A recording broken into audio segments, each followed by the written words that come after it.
আজ আমি পাকা পটলের রেসিপি বানাবো। পাকা পটলটা এইভাবে ফাটিয়ে চামচ দিয়ে বের করে নিতে হবে।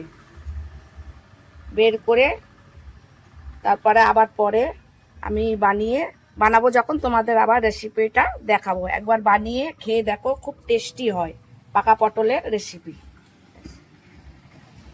বন্ধুরা, আজকে তোমাদের সাথে একটা নতুন রেসিপি শেয়ার করব। সেটা হলো পাকা পটলের ভর্তা। চলো দেখা যাক কিভাবে করা যায়।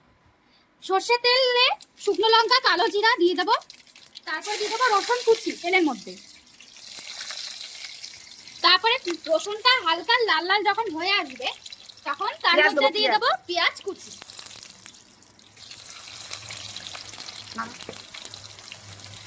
এদিকে মা আমাকে একটু হেল্প করে দিচ্ছে।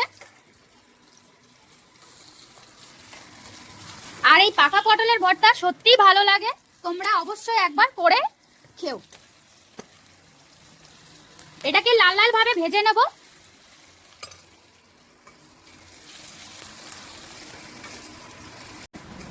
এদিকে আমার পেঁয়াজটা খুব সুন্দরভাবে লাল লাল হয়ে গেছে।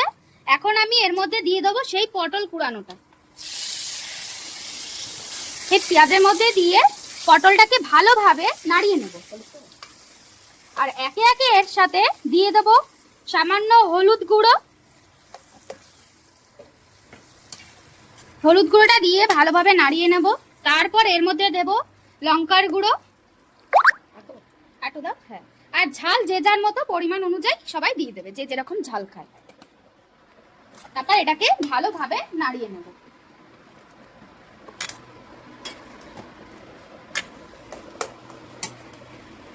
পটলের সাথে সুন্দরভাবে মিশিয়ে নেব। তারপর পটলে সামান্য পরিমাণে লবণ দিয়ে দেবো। পরিমাণটা অল্পই দেবে, কারণ এটা অনেকটাই শুকিয়ে আসবে আর একটুখানি হয়ে যাবে পরিমাণে। এই জন্য আগের থেকে অল্প একটুই লবণ দেওয়াটা ভালো, নালে নুনে পোড়া হয়ে যাবে। নুনটা দিয়ে ভালোভাবে নাড়িয়ে নেব। আর এটা ঢাকা কিছুই করতে হবে না, যেহেতু এটাকে পুরো শুকাতে হবে। ভালোভাবে শুকিয়ে নিতে হবে এই জিনিসটাকে। এদিকে আমার পটলটা প্রায় হয়ে গেছে।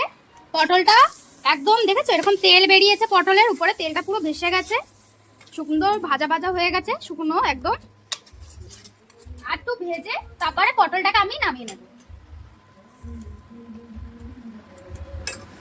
পটলটা একদম আমার শুকিয়ে গেছে, একদম লাল লাল হয়ে গেছে একদম। পটলটাকে এখন আমি বলে নামিয়ে নেব। একটা ছোট বাটিতে আমি এখন পটলগুলো তুলে নেব।